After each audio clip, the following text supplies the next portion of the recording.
Assalamualaikum warahmatullahi wabarakatuh. Selamat pagi semuanya. Semoga kita semua selalu dalam lindungan Allah Subhanahu wa Ta'ala. Perkenalkan, kami dari kelompok 5 yang beranggotakan Asa Laroy Bafi, Devika Dian Aprilia, Sumiatul Rizkianto Putri, dan juga Rana Zayan Syarifah akan memaparkan materi tentang agama, penuaan, dan juga kematian. Simak penjelasannya sebagai berikut.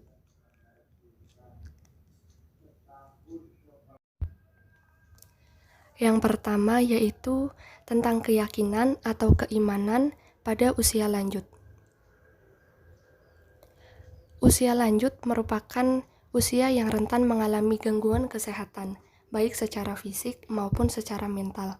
Masalah kesehatan fisik terjadi karena penurunan fungsi fisik, dan ini sering diperparah dengan hilangnya hubungan saat anggota keluarga dan ada teman yang meninggal. Menurut Jalaluddin, dengan mengutip beberapa penelitian yang pernah dilakukan oleh para psikolog, didapati beberapa kondisi mental yang umumnya terjadi pada lansia. Antara lain yaitu kehilangan semangat hidup, merasa tidak berharga dan kurang dihargai, serta merasa sudah tidak berguna lagi. Namun di antara orang-orang lanjut usia, agama sering melawan kenyataan ini dengan menawarkan makna dan meningkatkan rasa kendali serta harga diri mereka. Kehidupan keagamaan pada usia lanjut menurut hasil penelitian psikologi agama ternyata mengalami peningkatan, menunjukkan bahwa ada kecenderungan untuk menerima pendapat agama yang semakin meningkat. Kemudian ada beberapa ciri-ciri keagamaan pada usia lanjut. Yang pertama yaitu mencapai tingkat pemantapan. Kematangan atau kedewasaan seseorang dalam beragama biasanya ditunjukkan dengan kesadaran dan keyakinan yang teguh karena menganggap benar akan agama yang dianutnya dan ia memang benar-benar memerlukan agama dalam hidupnya. Seseorang yang matang dalam beragama bukan hanya memegang teguh paham keagamaan yang dianutnya, tapi juga diwujudkan dalam kehidupan sehari-hari yang penuh dengan tanggung jawab. Kemudian juga selain itu, kadang-kadang dibarengi dengan pengetahuan keagamaan yang cukup mendalam. Yang kedua yaitu meningkatnya kecenderungan menerima pendapat agama. Berdasarkan penelitian yang dilakukan oleh Robert H. Toules pada tahun 1992, ditemukan bahwa pada umumnya manusia lanjut usia memiliki kecenderungan untuk menerima pendapat keagamaan dari orang lain. Kemudian yang ketiga itu muncul mulai pengakuan terhadap realitas tentang kehidupan akhirat secara lebih sungguh-sungguh. Mereka semakin menyadari akan realitas tentang kehidupan akhirat, bahkan kesadaran tentang adanya realitas kehidupan akhirat tumbuh hingga 100%. Kemudian, yang keempat yaitu cenderung mengarah pada kebutuhan saling cinta antar sesama serta sifat-sifat luhur. Sikap keberagaman pada usia lanjut cenderung mengarah kepada kebutuhan saling cinta antar sesama manusia dan juga pada sifat-sifat yang luhur. Dan yang kelima yaitu meningkatnya rasa takut akan kematian. Pada masa usia lanjut, manusia merasa takut kepada kematian. Hal ini akan meningkat sejalan dengan bertambahnya usia. Perasaan takut pada kematian berdampak pada peningkatan pembentukan sikap keagamaan dan kepercayaan terhadap kehidupan yang abadi di akhirat kelak. Kemudian, ada beberapa pandangan yang menyatakan hal-hal yang menentukan sikap keagamaan pada manusia di usia lanjut. Di antaranya yaitu sebagai berikut. Yang pertama, seringkali kecenderungan meningkatnya kegairahan dalam bidang keagamaan ini dihubungkan dengan penurunan kegairahan seksual. Menurut pendapat ini, manusia dalam usia lanjut mengalami frustasi dalam bidang seksual, sejalan dengan penurunan kemampuan fisik.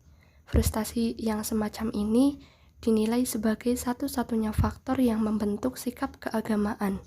Pendapat ini disanggah oleh Thales yang beranggapan bahwa pendapat ini terlalu berlebih-lebihan. Kemudian yang kedua yaitu menurut William James, usia keagamaan yang luar biasa tampaknya justru terdapat pada usia lanjut. Pendapat tersebut sejalan dengan realitas yang ada dalam kehidupan. Manusia usia lanjut semakin tekun beribadah. Mereka sudah mulai mempersiapkan diri untuk bekal hidup di akhirat kelak. Kemudian yang ketiga yaitu dalam penelitian lain menyatakan bahwa yang menentukan sikap keagamaan di usia lanjut diantaranya adalah depersonalisasi. Baik, saya Devika Renavalia. Melanjutkan materi yang pertama, saya akan menjelaskan peran agama di akhir kehidupan. Nah, terlepas dari usia, kita semua tentunya ingin merasa aman dan nyaman dengan diri kita sendiri, bukan? Nah, kebutuhan ini mungkin yang paling kuat dialami oleh individu yang lanjut usia, karena lanjut usia adalah masa ketegangan terbesar mereka. Masalah kesehatan fisik dan juga mental mungkin terjadi atau sering terjadi di kalangan orang tua atau lanjut usia, dan keadaan itu pula sering diperparah dengan hilangnya anggota keluarga atau teman sebaya yang meninggal dunia. Nah, di antara orang-orang yang lanjut usia, agama sering melawan kenyataan dengan menawarkan makna dan meningkatkan rasa kendali atas diri mereka dan harga diri pada diri mereka. Nah, adapun peran agama di akhir kehidupan yang dapat dirasakan dalam kehidupan manusia antara lain, yaitu yang pertama ada transendensi, yaitu memberikan arah dan tujuan akhir yang luhur bagi manusia untuk keselamatan abadi di akhirat.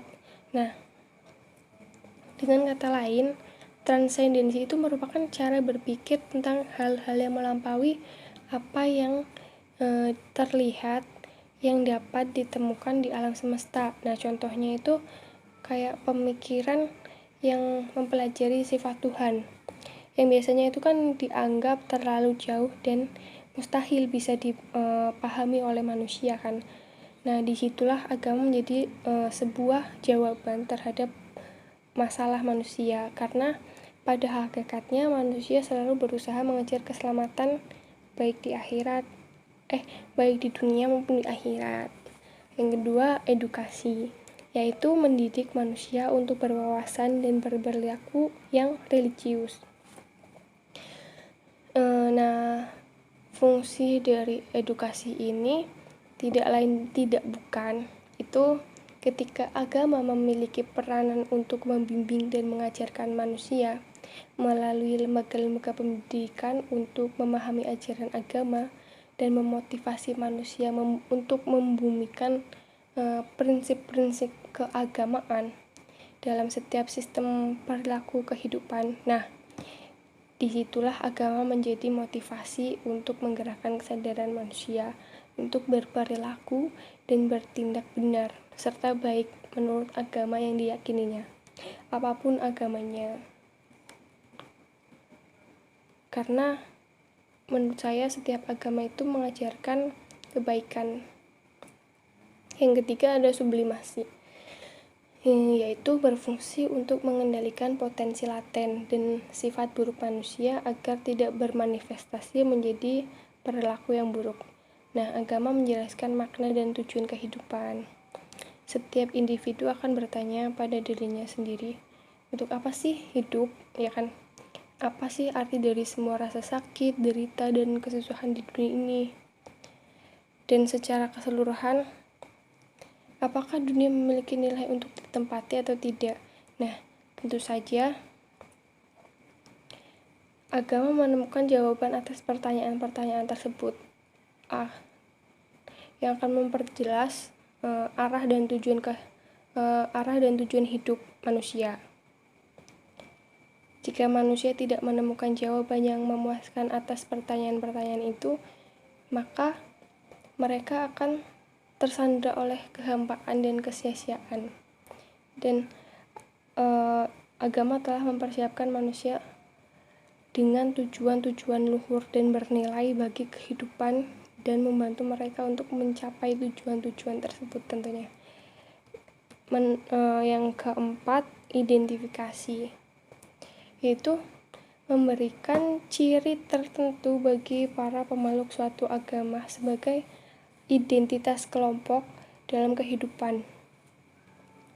Hal ini jelas bahwa keberagaman agama atau keyakinan memiliki garis batas masing-masing yang harus diakui dan dihormati. Nah, keberadaan garis tersebut itu harus diakui dan setiap orang tidak dapat memaksakan orang lain untuk menghapus garis pemisah itu, dan tidak boleh menerobos ke ruang keyakinan orang lain. Yang kelima, integrasi, yaitu untuk mempersatukan individu-individu atas dasar persamaan agama dan tujuan hidup. Yang keenam,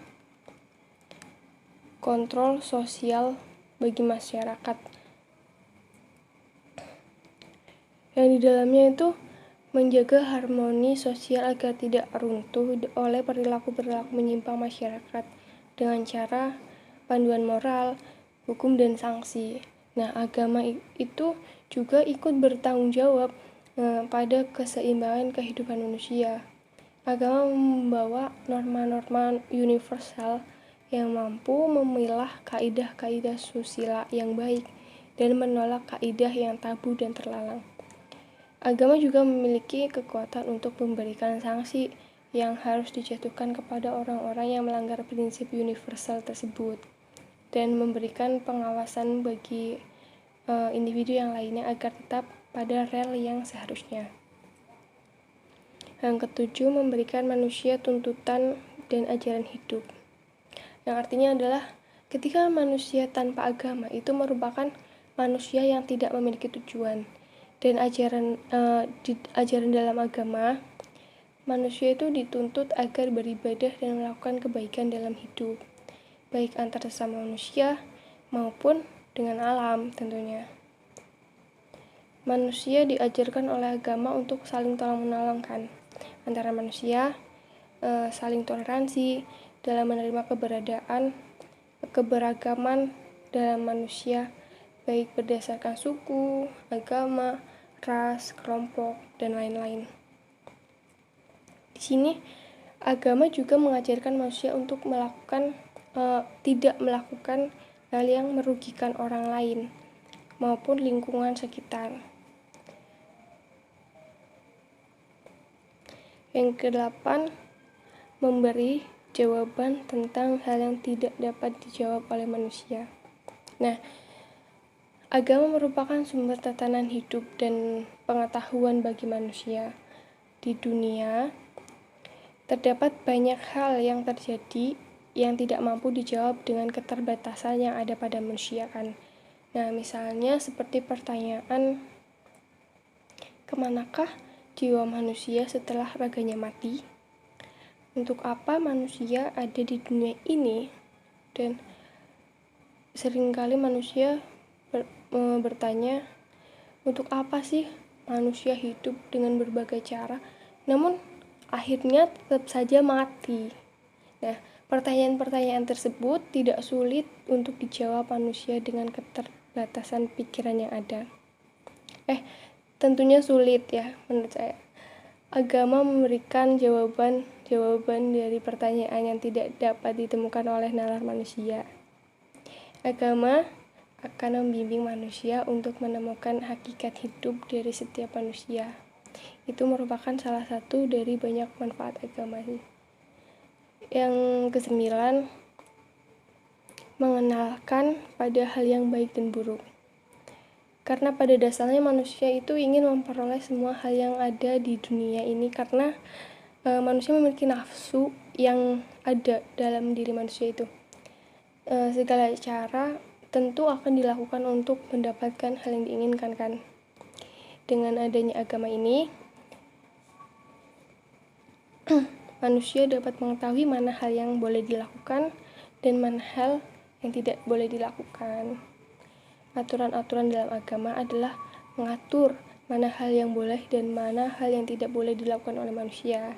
Dengan adanya larangan dalam agama itu bertujuan agar manusia tidak merugikan diri sendiri, merugikan orang lain, apalagi merugikan makhluk hidup lain dalam rangka memperoleh hal yang ingin dimiliki oleh manusia itu sendiri atau individu. Yang terakhir ada penyeimbang antara fisik dan jiwa manusia.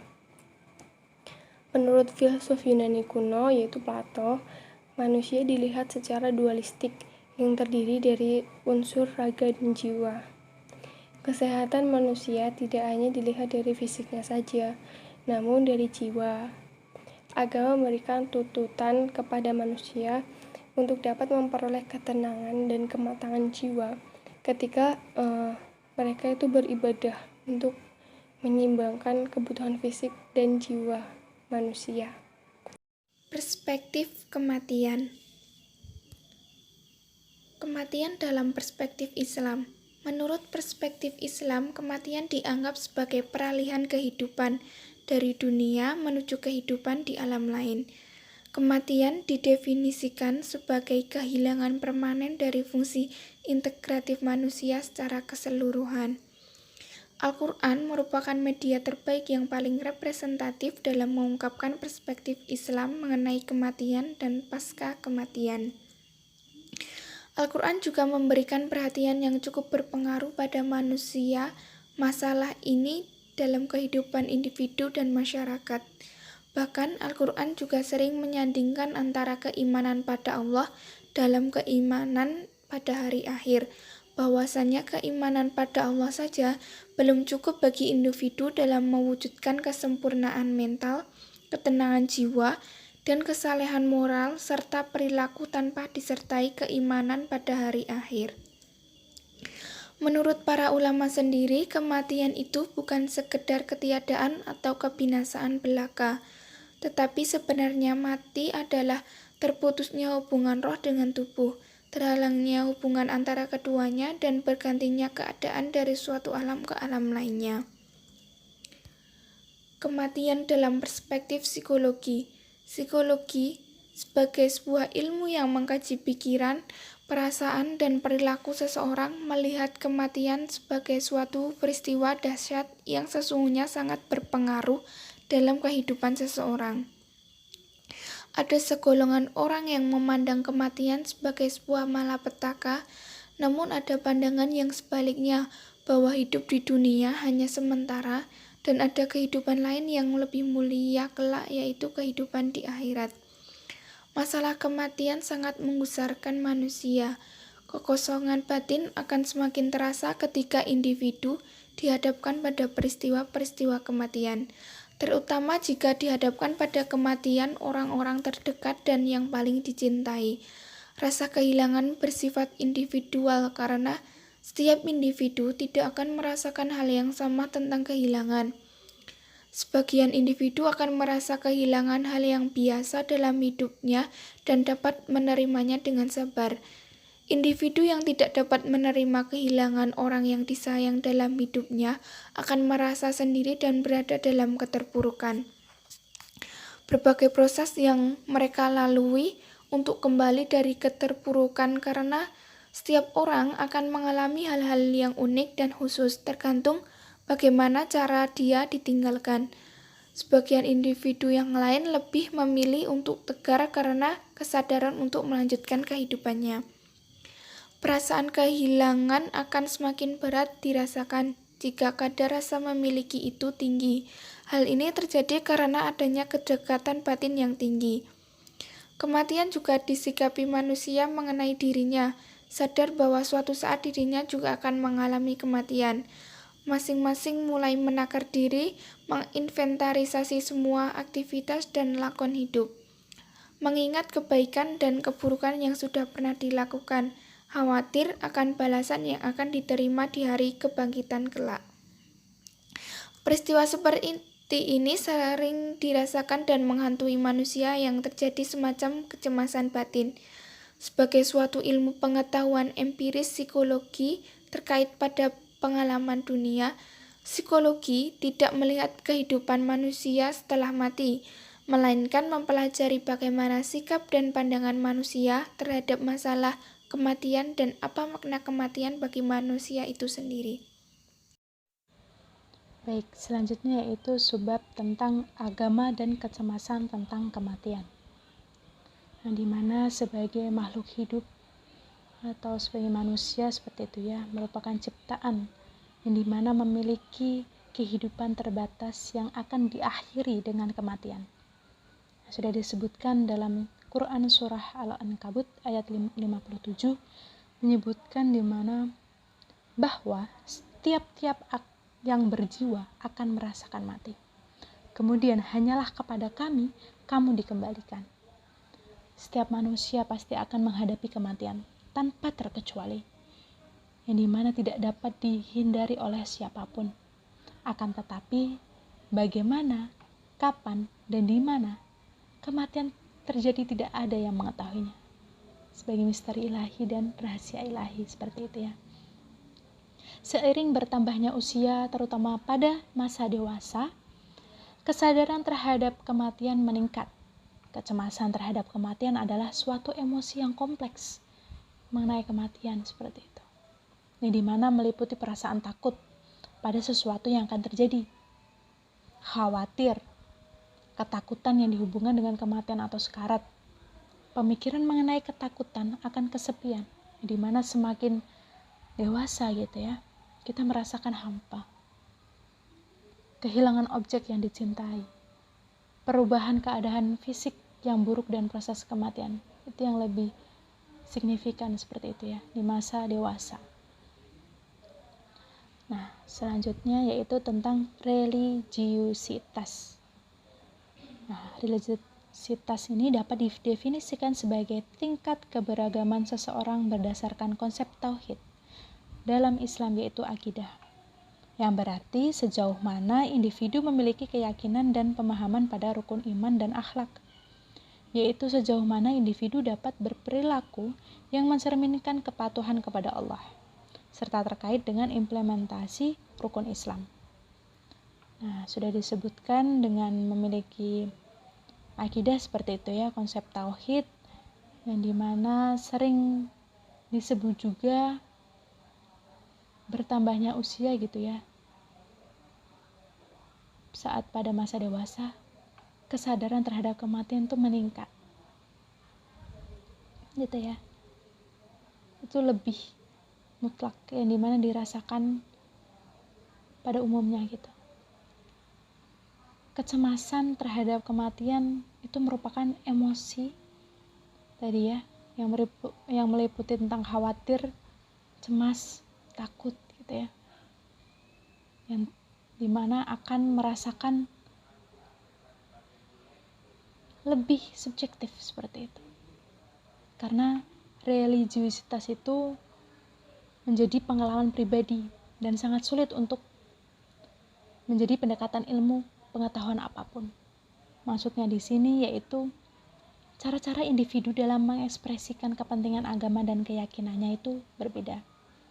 Nah, di sini agama merupakan dasar bagi praktik religiusitas, sehingga individu religius senantiasa bertindak berdasarkan ajaran-ajaran dalam sistem kepercayaannya. Beda lagi dengan orang yang kurang dengan agama seperti itu ya. Religiusitasnya kurang seperti itu, dan pasti akan merasakan lebih cemas gitu, lebih takut. Karena apabila sudah mempunyai rukun iman dan akhlak tersebut gitu ya, yang tadi saya sebutkan, itu menjadi kepercayaan terhadap Tuhan, dan perilaku religius memiliki efek positif gitu dalam memberikan arti kehidupan, yang dimana meningkatkan akan kepercayaan dan ketertarikan kepada Tuhan gitu ya, dengan religiusitas yang tinggi seperti itu. Nah, selanjutnya itu tentang kecemasan dalam menghadapi kematian. Nah, kecemasan dalam menghadapi kematian itu merupakan istilah kecemasan anxiety yang menunjuk pada keadaan emosi yang menentang atau tidak menyenangkan yang meliputi interpretasi subjektif dan arousal atau rangsangan fisiologis. Nah, yang dimana reaksi badan secara fisiologis itu misalnya bernafas lebih cepat, menjadi merah, jantung yang berdebar-debar, dan berkeringat. Nah, kecemasan akan kematian ini merupakan reaksi diri untuk menyadari suatu ancaman yang tidak menentu. Salah satu penyebab kecemasan adalah kesadaran akan kematian. Ketidakpastian akan hidup kadang juga menjadi sumber kegelisahan bagi sebagian orang, dan perasaan cemas yang berkepanjangan dapat menyebabkan kekhawatiran, ketakutan, dan perilaku stres lainnya. Nah, dari proses ketidakpastian inilah yang kadang menyebabkan yang dapat menyebabkan banyak orang merasa cemas, takut khawatir, karena menghadapi kematian disebabkan mereka belum siap. Ini tadi yang kekurangan religiusitas tersebut, kurang siap. Nah, dan belum melakukan yang terbaik dalam menjalankan perintah Tuhan. Nah, ini sering terjadi. Nah, gejala kecemasan ada dua hal, yang dimana yaitu gejala fisik yang pertama, itu dimana ujung-ujung jari terasa dingin, pencernaan tidak teratur, pukulan jantung cepat, keringat bercucuran, tidur tidak nyenyak, nafsu makan hilang, kepala pusing, nafas sesak, dan sebagainya. Nah, gejala mental yang dimana bisa dirasakan dengan sangat takut, merasa akan ditimpa bahaya atau kecelakaan, tidak bisa memusatkan perhatian, yang dimana kita menjadi tidak fokus karena terlalu banyak tadi tekanan yang dirasakan secara mental, mana merasa takut dan lain sebagainya yang tidak berdaya, hilang kepercayaan pada diri, tidak tentram, tidak nyaman, rasanya ingin lari dari kenyataan hidup dan sebagainya. Itu yang sering terjadi secara mental Nah, cukup sekian presentasi dari kelompok kami. Mohon maaf apabila ada salah-salah kata dari kelompok kami. Terima kasih sudah menyimak, terima kasih sudah mendengarkan, terima kasih sudah melihat video PPT kami. Semoga bermanfaat. Apabila ada yang ingin ditanyakan, monggo bisa langsung di list di grup WA. Cukup sekian dan terima kasih. Wassalamualaikum warahmatullahi wabarakatuh.